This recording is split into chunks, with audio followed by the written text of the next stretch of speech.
I'm Dr. Mickey Seger, and I'd like to welcome you to BMI of Texas Comprehensive Weight Management Seminar.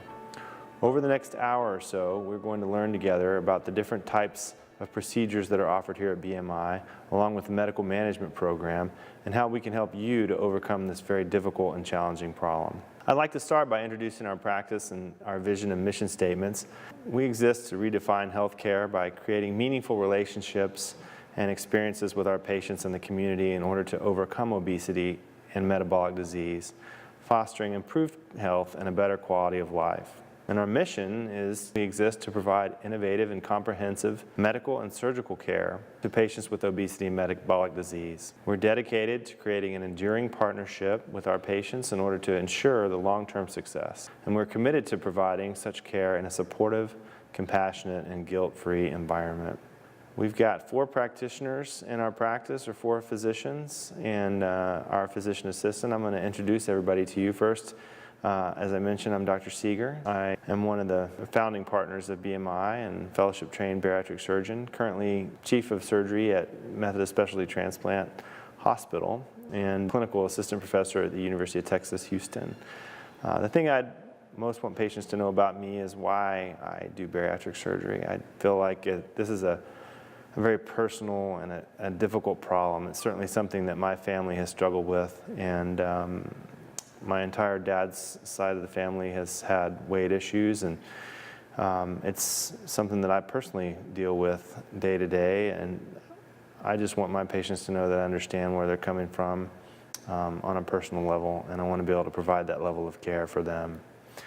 This is my co-founder, Dr. DePerrier. He's a top doc in San Antonio. He's the director of our fellowship program and also the director of bariatric surgery at the Foundation Surgical Hospital. He's also the director at North Central Baptist. And Dr. Engelhardt has joined our group, an excellent surgeon, also fellowship trained, clinical professor at University of Texas at Houston, and a top doc. He's also a board member of the Texas Association of Bariatric Surgeons. Dr. Jenny Seger is our medical director for the surgical and medical program. She sees medical weight management patients and also post-op surgical patients. She's co-author of the obesity algorithm presented by the ASBP and also an item writer for the board exam for obesity medicine called the ABOM. Surgical patients will frequently work with her. We like to plug the 2 programs together in the post-op period to maximize our patients' outcomes. And this is Melinda Gonzalez. She's our physician assistant. Has been with us for many years now, and we're thrilled to have her as part of our practice. She performs surgery with us as well as sees patients in the clinic for pre- and post-operative care, and she works with Dr. Jenny in the medical side. The other providers in our clinic are our dietitians, Amy and Jody. They are outstanding individuals who are on the cutting edge of science and will be of great assistance to you as you make your journey.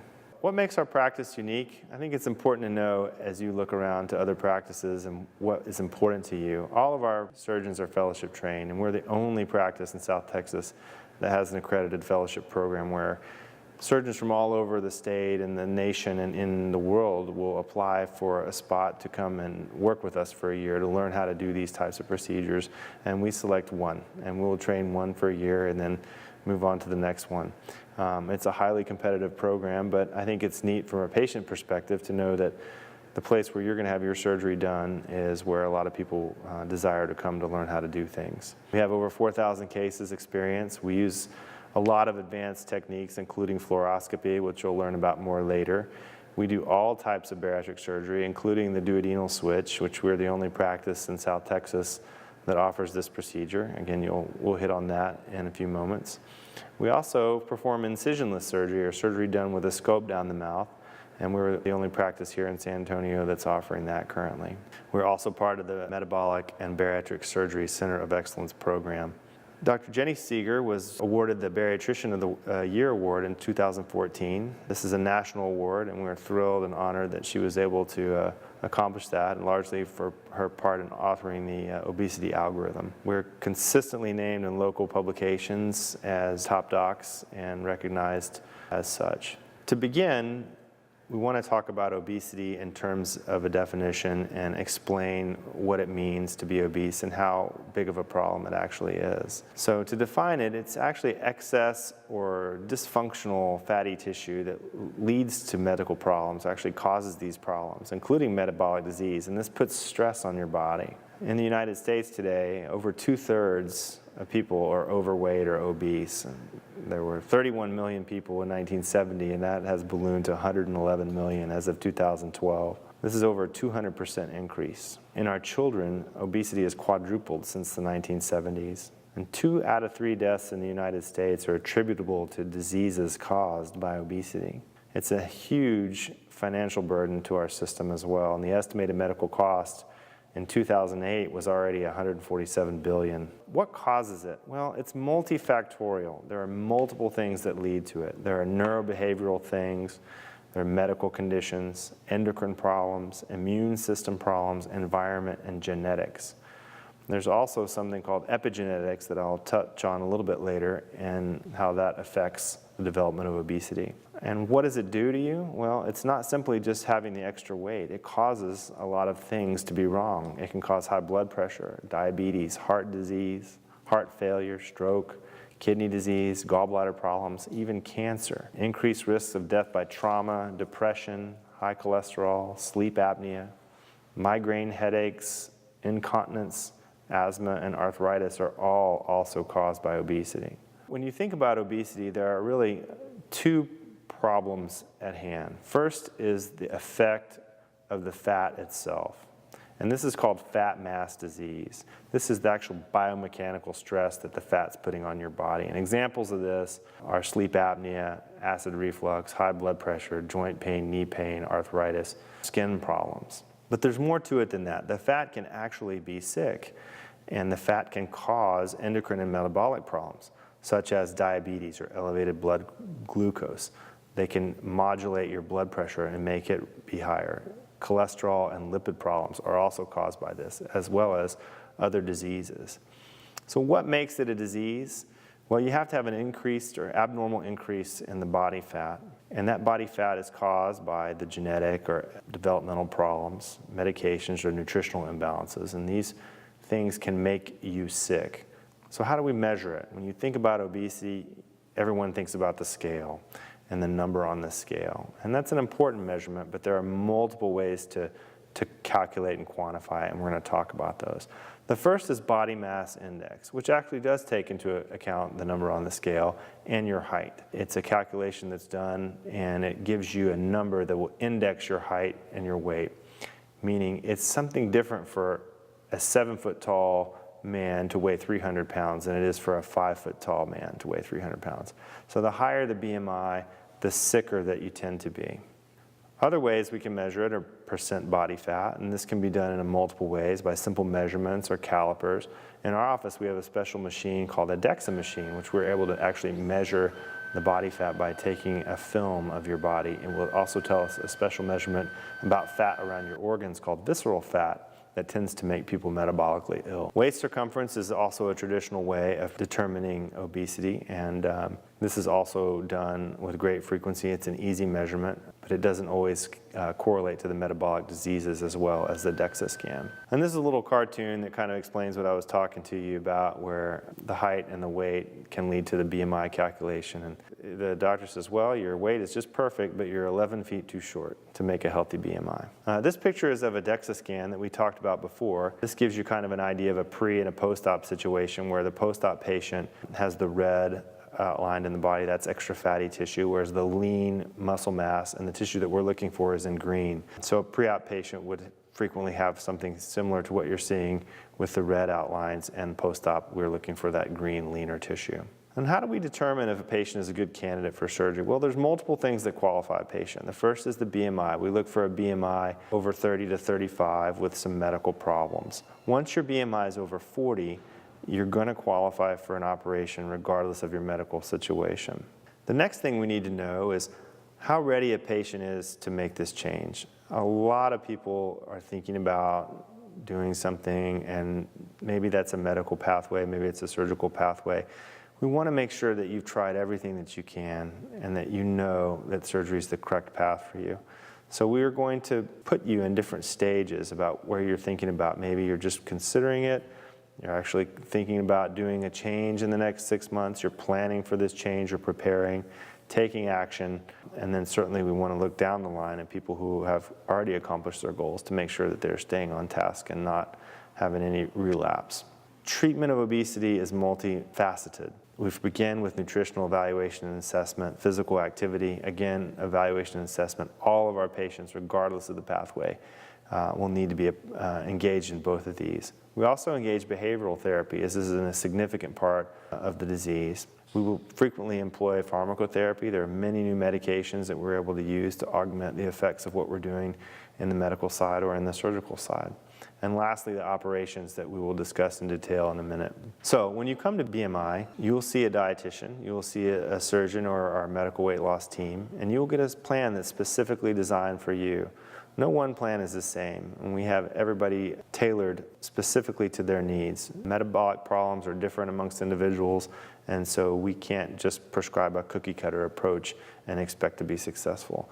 You'll be treated as an individual. You're going to get tons of behavioral support, personalized micronutrient management, which means a vitamin program based on what your needs are. Exercise, physical activity, seeing and counseling with the obesity medicine specialist, an effective and up-to-date surgical procedure, and a long-term comprehensive management approach.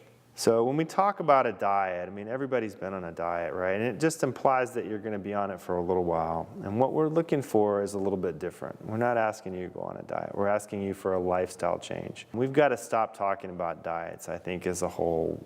The things that are going to help us long-term have to be sustainable. It can't be that you're going to, squeeze the juice of a pickle and do nothing but drink that for a whole year. That's obviously not sustainable. You might lose weight for a week if you did it, but we need something that you can do and that you can stick with.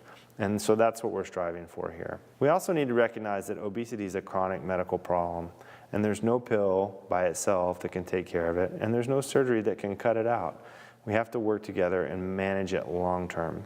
So successful treatment is contingent upon that. And we're here and we're committed to help you. So now I'm going to introduce the surgeries, and we're going to talk about them one by one. And this slide has a nice compilation of the gastric bypass, the sleeve gastrectomy, the lap band, and the duodenal switch. And we're going to start by introducing the gastric bypass. This is an older operation, and it stood the test of time. Since the 1960s, surgeons have been performing this or a variant of this. And this is done in two parts. We remove or resect along part of the upper stomach and divide it into two parts. The top part is called the pouch. It's very small, about the size of a golf ball, and the lower part of the stomach just stays where it is. The next part involves moving the intestine up to connect it to that pouch, and then we make a second connection between the intestines and themselves. So when you eat food, it goes into that small pouch and you feel full, and then it will move down into the intestines where it is digested differently than a normal intestinal tract would do it. You will, however, be able to absorb and eat your medicines normally. The advantage of this operation is you do get full quickly, and it changes the neurohormonal balance of things in your body so that you won't manage calories quite like you did before. It favors a spending or a burning of a calorie as opposed to a saving of a calorie. This operation is the only procedure that offers something called the dumping syndrome. The dumping syndrome is an effect that patients feel when they eat something that has a high volume of sugar or carbohydrate in it. Generally, this is a bad feeling. You'll feel nausea, pain, fatigue, crampiness, just bad. And so what it is it's a negative feedback for eating something that you shouldn't. It's like that slap on the wrist that you get for when you do something wrong. It'll stop you. It'll teach you from doing that. And this is the only operation that does that for people. You should know, however, that not everybody gets the dumping syndrome that has a gastric bypass. About 85% of patients will experience some level of dumping in the first year. 15% don't get it at all. Here's an animation of the gastric bypass surgery. To gain access to the abdominal cavity, small incisions are created on the abdomen. Trocars, which serve as passageways for the surgical instruments, are placed into the incisions. The surgeon examines the abdominal cavity using a laparoscope or video camera. A small stomach pouch is created using a stapling device. This smaller stomach pouch restricts the amount of food that can be eaten before feeling full. The small intestine is separated into two sections. The lower portion of the small intestine is attached to the newly created stomach pouch. This allows food to pass directly into the small intestine, where digestion continues. Bypassing a portion of the small intestine decreases the absorption of calories and nutrients. The upper portion of the small intestine is reconnected to the lower portion of the intestine. The bile and pancreatic fluids from the liver and pancreas allow food to be completely digested. The next surgery I'm going to speak about is the lap band. The lap band is a technology involving a plastic or silastic, a silicone-based polymer that goes around the top part of the stomach and has a balloon. It looks like a belt that you might buckle around your pants, but on the inside is a balloon that can be tightened. The balloon is connected to a little tube, which is subsequently connected to a port that lives under your skin, and we're able to adjust that port by inserting fluid into the port in the office and therefore tightening the balloon. We do this under X-ray or fluoroscopy at BMI so that we can make a personalized fit every time. This really helps us, as you'll see in the videos, about how we adjust the patient. First of all, for the patient's comfort, it's much easier to have a fluoroscopic adjustment because it's very easy to hit the port with a needle. There's not a lot of poking and prodding. You get one needle stick and one adjustment. But the best part is we can make a precise adjustment based on what your pouch needs. The band adjustments are done over the first year after a band placement, usually monthly, sometimes more, sometimes less, depending on a patient's need. The band's been around since 2001, but we're doing a lot less banding these days because of some data coming out of Europe that suggests that there's some longer-term issues with the band that are requiring removal. In fact, some of the studies have recently shown that about half of the bands that were put in over 10 years ago in European countries are having to be removed for complications. Some of those are erosion into the stomach, slippage, acid reflux problems, or failure to lose weight. And because of that, in the United States, we've seen a dramatic decrease in patients seeking banding, because if these data are true and applicable to our patients, then about half of our patients after 10 years may need to have their band removed. And because of that, many patients are looking elsewhere or for other options. Here's an animation of the lap band to give you a better understanding about how it's placed and how it works. To gain access to the abdominal cavity, small incisions are created on the abdomen. Trocars, which serve as passageways for the surgical instruments, are placed into the incisions. The surgical instruments are placed through the trocars into the abdominal cavity. The surgeon examines the abdominal cavity using a laparoscope or video camera. In preparation for the band, a tunnel is created behind the stomach. The Realize band is introduced to the abdomen through a trocar. The Realize band is positioned around the upper portion of the stomach and then secured using the locking mechanism. A tube attached to the Realize band will be connected to the injection port. The port is used to adjust the band tightness after surgery. An incision is made on the upper abdomen to insert the Realize injection port beneath the skin. The tube is secured using the locking connector on the port. The injection port and tube are placed beneath the skin. The Realize band does not alter your digestive function. Food consumed passes through the digestive tract in the normal route.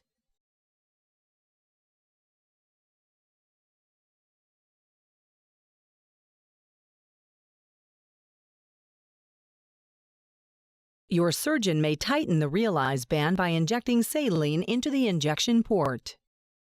As the saline is introduced to the Realize injection port, it travels through the tube to the band. The addition of saline to the band creates a smaller upper stomach pouch. This smaller stomach pouch restricts the amount of food you can eat before feeling full. Here's our fluoro room where we're able to take pictures of a patient that's going to get a band fill. If you have time, visit bmioftexas.com and look on the video suite, and you'll be able to see a band fill being done and edited, so you have a good understanding of how that works. The next surgery we're going to speak about is called the sleeve gastrectomy. This operation is done by removing part of the stomach and making the stomach, which is normally shaped like a football, into a slender tube. The tube is about 3 to 4 ounces in size. That part of the stomach is removed, that outside part. That leaves that narrow tube behind. This operation works in 2 ways. One is, obviously, you're going to be eating less, so it restricts the amount of food that you intake. But it also changes some of the gut hormones. By removing part of that stomach, it turns out that hormones are made in that side of the stomach that will cause you to be hungry. There are also hormones in play over there that will cause you to better manage calories that you eat. So we get a neurohormonal or metabolic effect from this surgery, as well as from gastric bypass and the duodenal switch. This is a permanent operation. Obviously, it's not an adjustable surgery, and it's been done since 2006 at BMI of Texas. This operation was initially devised to be a step 1 for either a gastric bypass or a duodenal switch. But what surgeons learned over time is that this operation by itself was frequently enough to take care of all the patient's needs. And so now it's actually the most common operation done in the United States. It has a lower complication rate because there's not any involvement of the intestines. There are potential issues with all the surgeries, and we'll go over those momentarily, but this one is probably amongst the lowest of the 3 that we offer. And here's an animation of the sleeve gastrectomy to help you understand better how it is done. The sleeve gastrectomy is a restrictive procedure, which limits the amount of food you can eat by reducing the size of your stomach. To gain access to the abdominal cavity, small incisions are created on the abdomen. Trocars, which serve as passageways for the surgical instruments, are placed into the incisions. Surgical instruments are passed through the trocars to access the abdominal cavity. The surgeon examines the abdomen using a laparoscope or video camera. The average human stomach can expand to hold around 1 to 1.5 liters of food. While in the stomach, food is combined with digestive enzymes to help break down the food into a more simple form, so that it can be more easily digested and absorbed once in the small bowel. During a sleeve gastrectomy, a thin vertical sleeve is created by using a stapling device.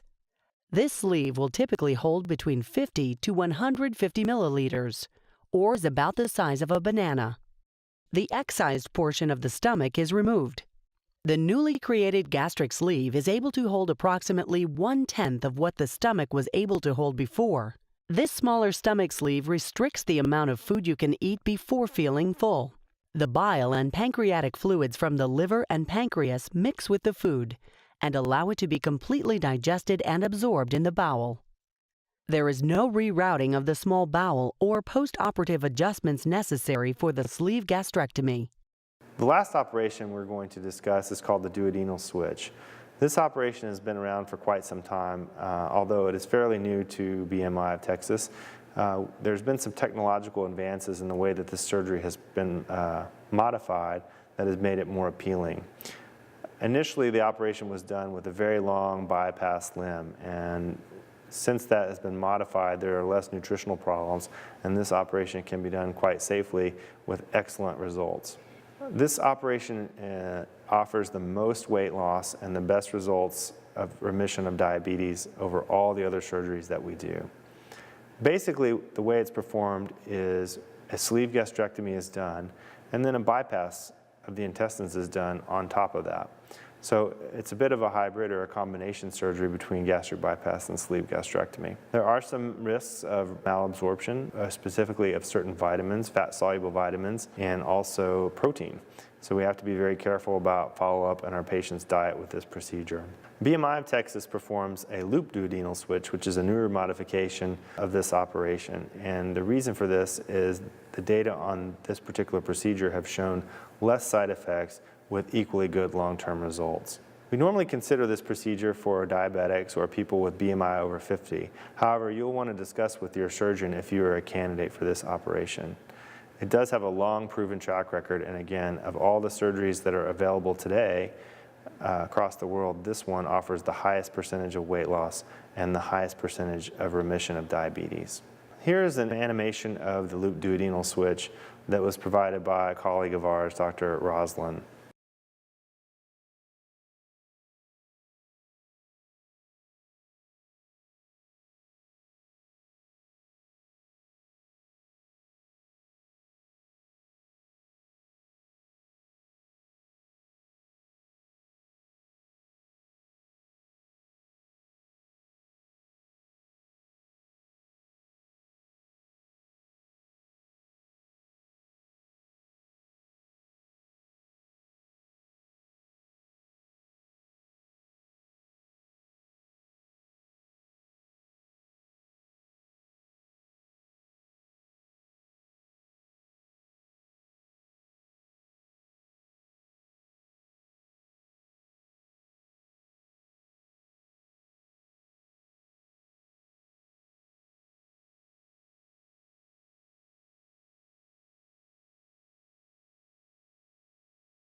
Now, that's a lot of information to digest about the different operations that we do. So the next few slides will compare the operations side by side and help give you an idea of what the pros and cons are for each one and how they might best fit for you. All the surgeries that we do are laparoscopic, meaning little incisions in a camera. This is an excellent way to perform these surgeries as the pain is minimal and recovery is much quicker. At BMI of Texas, open surgery is a rare entity. Lap banding, sleeve, gastric bypass, and switch are all compared on this slide, and all of them involve 5 or 6 incisions on the abdomen. The time in the operating room is slightly less for a lap band, 30 to 45 minutes, and moving up all the way up to the duodenal switch, which takes the longest, it's 60 minutes to 90 minutes. Hospital stay, most band patients will go home the same day, whereas sleeve patients usually spend 1 night in the hospital, and bypass and switch patients will spend 2 to 3 nights. Returning to work, most patients will be able to go back to work after 1 to 2 weeks. Duodenal switch and bypass may take an extra week, but about half of them will go back after 2 weeks. The excess weight loss is an important factor to consider. When you think of excess weight loss, if you're 100 pounds overweight, that percentage would give you the amount that you would lose. So with a lap band, if you lose 40 to 50% of that, you lose 40 to 50 pounds. With a sleeve, you would lose 60 to 80% of your extra weight. And with a bypass, that would be 70 to 80%. And with a duodenal switch, it will be 70 to up to 100%. The excess weight loss at 6 months gives you an idea of how quickly you're losing the weight. More comparisons on this slide include reversibility. Obviously, a lap band is reversible, as is a gastric bypass, although that's very technically difficult. Sleeve and duodenal switch are not technically reversible. The only operation that involves putting in a device or hardware in the body is the lap band surgery. Hormonal and metabolic effects. This has become more important as we learn more about the pathophysiology of obesity. The surgeries that offer hormonal and metabolic effects have better results. Lap band does not offer these effects. The other surgeries all offer them to varying degrees. Again, we mentioned dumping syndrome, and the only operation that consistently offers dumping syndrome is the gastric bypass. There are some case reports of sleeve patients having some mild dumping. The malnutrition or malabsorption risk is low with all the operations, except for with duodenal switch, in which case it's a medium level risk. And follow-up is very important for all these surgeries to ensure that you don't become deficient in a vitamin or nutrient. All the operations require daily vitamins for the rest of your life, and this is specifically and most important in the duodenal switch patients because you can become deficient again in those fat-soluble vitamins. Life after surgery. Obviously, different parts of the follow-up that are important: the diet, the physical activity, the behavioral health, the vitamins, and the follow-up, and we'll try to detail some of these now for you. Our practice subscribes to an optimal protein, low carbohydrate-based diet, and this means that you can have some fat. Usually we're looking to 1.2 to 1.5 grams of protein per kilogram of body weight. And this may end up in the 70 to 90 grams of protein per day, depending on your body weight. And your dietitian will give you the exact amount that we would prescribe for you. We like to limit carbohydrates, and in maintenance situations, we want to be at 50 grams or below per day. We also want to practice the eating of whole foods in their most natural state. Mindful eating is also very important. Frequently, our patients will discuss with us not thinking about what they're eating or eating when they're stressed, eating when they're not hungry. And we want to get a hold of that because those types of behaviors long-term can be detrimental to our results. And the last part is accountability. We are very interested in seeing you and keeping track of you, and we developed all kinds of ways to make this easy for you, including our BMI of Texas app, which you can download for free at the App Store. It has a tool similar to what you see on MyFitnessPal, where you can enter in your daily consumption and your exercise, and we'll be able to track that and follow along with you.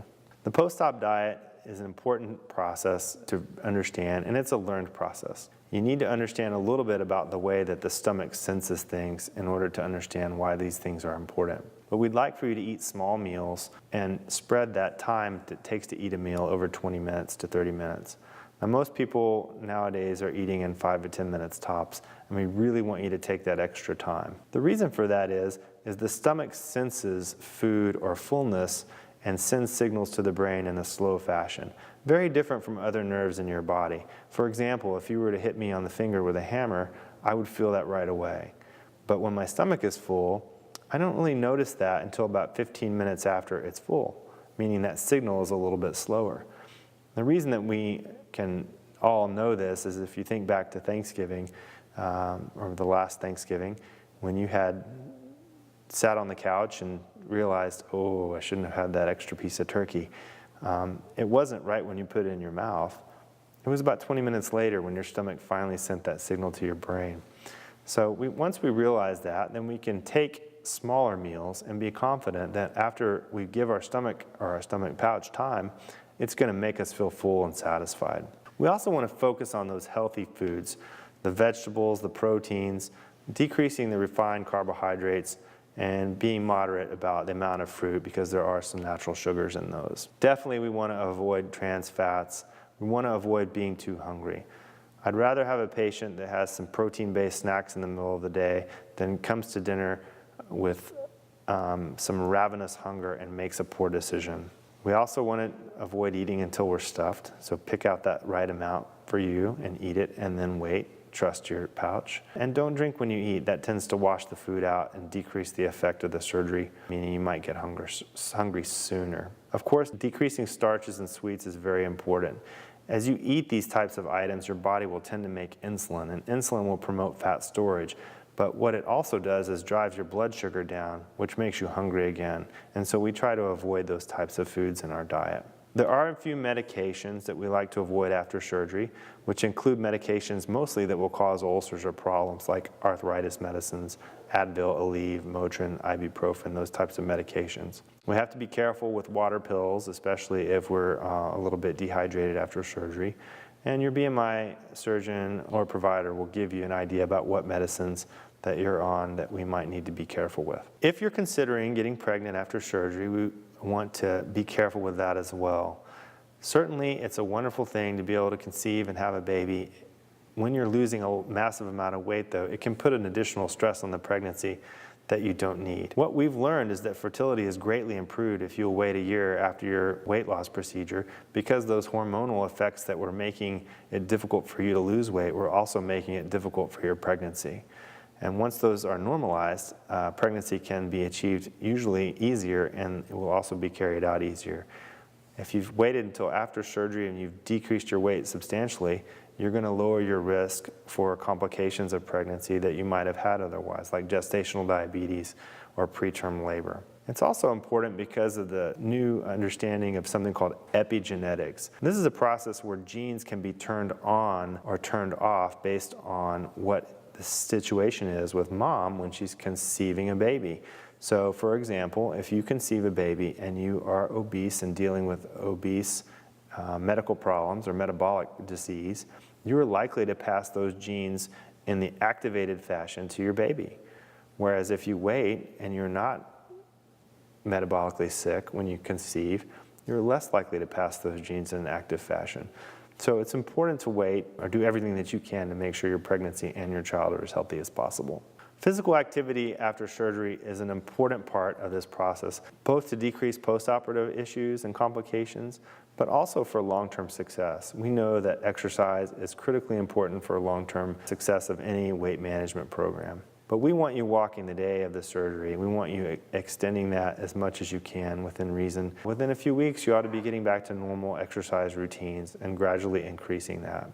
This is so important to us that we've taken the liberty of getting each and every patient a 3-month voucher at the Foundation Gym to get started. This is a gym near our office where you're able to work with a trainer and understand exactly what your body can and should be doing at that particular time. And you'll be given some specialized instruction to help you on your way. But start slow and have realistic expectations and set SMART goals. We want a combination of aerobic and strength-based training, flexibility, and walking activity. Get a pedometer. If you don't have one already, we're going to be asking for one. Some pitfalls to look out for include poor food choices, lack of physical exercise or sedentary activity, being inconsistent with the vitamin and mineral instructions, or missing follow-up appointments. Relying on the operation to do all the work for you is probably the biggest one. As great as these surgeries are, they are a tool, and they have to be used correctly in order to get the maximal results. If you went to Home Depot and bought the very best saw that they had and you stuck it on the shelf in your garage, it would never do anything good for you. It's not quite the same with the weight loss procedure because you will lose some weight, but the more you work with this tool and with our practice, the better your results can be. Here's some pictures of some patients before and after surgery to give you an idea of what might be possible. Now we're going to move on to talking a little bit about risks of surgery. Of course, with any abdominal operation, there are risks of bleeding or infection or damage to structures within the abdomen. These are very unlikely, as we are now able to do these operations laparoscopically.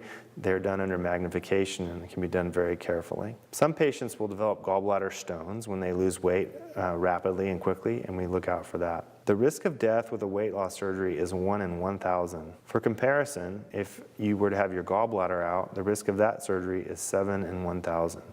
So these operations done in our hands are very safe and effective. Other risks include problems outside the abdomen. Blood clots are scary because they're difficult to diagnose and difficult to treat.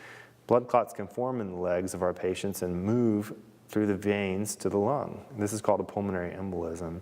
We try to prevent this very actively by getting our patients moving before surgery, after surgery, and using special blood thinning medications to prevent clots from forming. Indeed, all patients considering weight loss surgery are at risk for that simply because of their weight. And we need to take that into account and be very careful with that. And your surgeon will discuss with you if there are any specific needs for you in particular as you move through this process. Organs that aren't functioning well will also need to be optimized. If you have a heart issue or a kidney issue, we may want you to see your specialist before having surgery, and we will discuss that with you in your appointment. Now, specific to the gastric bypass and the duodenal switch, there are risks of leak, which is less than 1 in 500, bleeding inside the bowel, stenosis or narrowing of the connection, ulcers, hernias, and obstructions. These are all fairly rare. Malabsorption and protein-calorie malnutrition are things we watch out for in the duodenal switch with frequent lab monitoring and follow-up appointments as appropriate. Vitamin deficiencies can happen in any surgery, especially if the patients are having difficulty taking the vitamins prescribed. With banding, there can be slippage of the band or movement, erosion where the band rubs or eats into the lining of the stomach, or infection, breakage, flipping or twisting of the port, swallowing or esophagus problems. We're seeing more and more reoperations on band patients, and so these problems are more and more common as time goes by. While they're very appealing surgeries to people because the day of surgery, it's fairly low risk, and in fact you can even go home the same day. Long term, it seems to be there are more operations or reoperations done for banding than for any of the other surgeries that are offered. With regards to the sleeve, there can be leaking from the staple line or bleeding. Again, these are uncommon events. 1 in 500 patients can leak from sleeve surgery. If they do, they need to be treated and recognized, and we are fortunately well equipped to handle any of these issues. Narrowing or stenosis can also happen with sleeves, nausea, reflux, and vitamin deficiencies as with the other procedures. So boiling it all down together, the risks of surgery, about 90% of patients have no issue. A very smooth, predictable operative course, and things go as planned. 5 to 10% of people will have a bump in the road, problem of some sort, which we will address and fix it, and then they will rejoin the others and have more smooth sailing. 1% of people can have a persistent issue, whether it's nutritional or otherwise. It's something to keep in mind. These are elective procedures, and they do have risks. Although they're small, they're not risk-free. Here's another picture of someone who had a sleeve gastrectomy. More side-by-side comparisons. Many of these diseases are common in our patients, and so we want to give you an idea of how they're getting better with the different types of surgeries. Start with diabetes, a very common problem. And as you can see, over 90% with duodenal switch, down into the 80s with the bypass, and 70s with sleeve, and down around 50% for band patients will resolve or go into remission. Depending on the type of diabetes and how long you have it, your BMI surgeon will give you a better idea in the office about which procedure might be best for you. High blood pressure, you can see those statistics, very impressive remission or improvement, as is the case with sleep apnea and high cholesterol. Acid reflux is also something to consider, as we do tend to see some patients with acid reflux. Some of these operations are better than others for treatment of of it. Now, every patient's going to be asked to go on a pre-op diet, and the purpose of this is to make your operation smoother. We've learned that in dieting before surgery, we can shrink that visceral fat, or that fat around the abdominal organs. Most importantly in this case is the liver, which sits right above the stomach. And we're able to reduce the size of the liver by up to 25%. And this makes your operation much easier to do for your surgeon. Having a surgery be very boring and dull and routine is really what you want. You do not want to be an interesting case.